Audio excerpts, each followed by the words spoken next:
We are here with legendary wide receiver here to talk some Detroit Lions, Lions and Bears, Lions, how we're operating right now, and just going forward. Herm, how you doing? Hey, I'm good. Always a pleasure. Thank you. Hey, absolutely love it. Appreciate it. Talking Detroit Lions. When you look at this team right now, how do you think they're playing? You're 9-3. Winning record right now, top of the NFC North, but there's some issues that we have seen about consistency on offense and defense. How are you evaluating this team right now as a whole? Right now, I'm really looking at the fact that you just come away with the win. You want every game to look sharp. You want to be very consistent when you're playing. But it's at the end of it, and everything is said and done, you want to come away with the victory.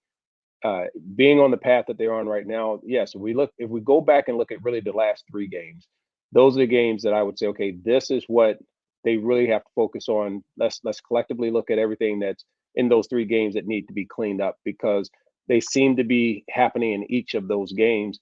And until you break that cycle, you don't get back to playing that sharp, crisp football that we're used to seeing them play early on when they were really taking on and knocking out, some of the teams that I don't think a lot of people thought they would just walk so handedly over or beat.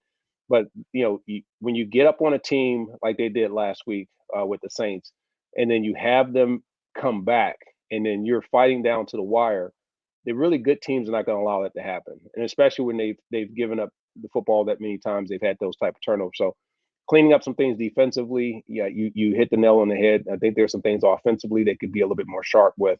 But overall, sitting at the record that they have right now is more than I think many people expected. So I'll take that if I'm a coach. I'll take that for sure. Just like I'll take your guys' subscription if you want to hear from a former player in Herman Moore and a fan perspective here from Lions fans. Subscribe to Lions Nation Unite. We're continuing to grow the channel. We just reached 9,000, but we'd like to continue to go and reach 10,000. So subscribe to the channel. You're talking about look, they're winning, but they still need things to work on. And I love what Dan Campbell spoke. He spoke in the press conference. Says, look. Yes, we're winning, but we need to get better. I think that's what professionals do. I think that's what perfectionists do is, okay, we're doing good, but we can get better. Right, Herm? It is. You don't want to become complacent. You don't want to take what you did the week before and think that that automatically is going to roll over into the next game. You have to earn your way. The game itself should be the easiest part. That should be really where you're optimal. You're not making the same mistakes that you would make during the practice week. And any of those things that you didn't do well, the coaches have already removed from the playbook. So they're not going to bring in plays that they feel the team's going to struggle with. So therefore, when you see teams that don't execute and they don't play solid, sound football, it frustrates the coaches. It frustrates the assistant coaches. The players themselves become frustrated because they've repped it over and over and over. And yes, the defense is out there or the offense is out there to make your life harder, to make your task harder. But at the end, you have seen a lot of film. You've studied the opponent. If you've studied and if you've done your homework, so making those adjustments should happen not a quarter later or you got to go into the half and then come back from the half and then all of a sudden it happens for a little bit, then it goes away and it dissipates. These are things that you should be able to correct pretty much in a play or two, and that's what we want to see the Lions be able to do. Get back to those tight winning habits and then making those quick adjustments, because you think about, Mike, if you look at the beginning of this year and you look at up until the last, like I said, the last three games are the ones I'm really wrapping my arms around.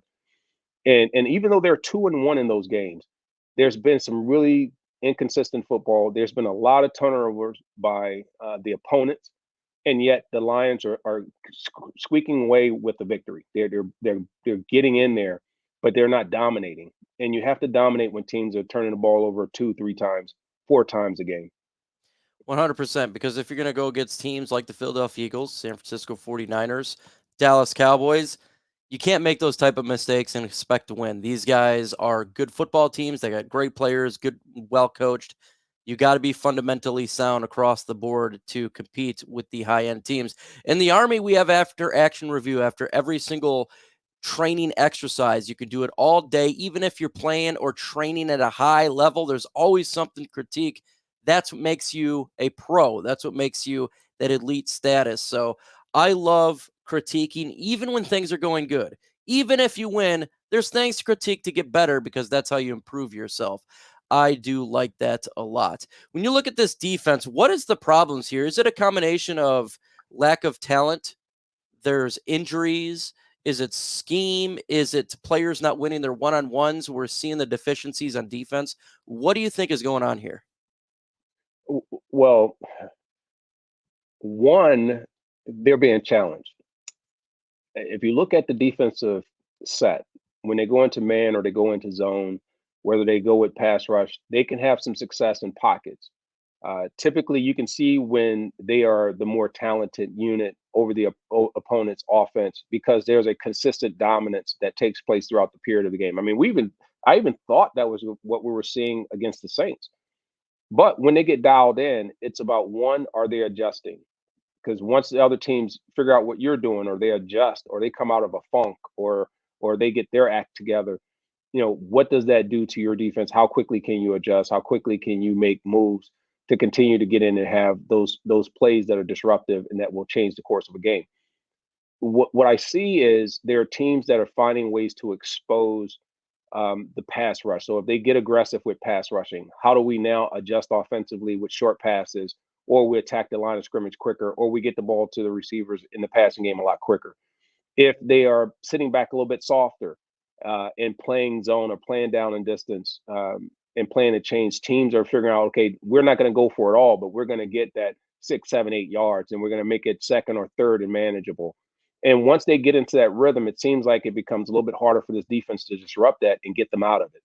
And that can come by way of it can be scheme. It could also be player assignment. It could be that the opponent is actually just doing their job and they're executing based on the weaknesses because every defense has a weakness. Every defense has exposure. What it comes down to is time and lanes. If you shut down lanes, you shut down the running game and you make it tougher for the running backs to run.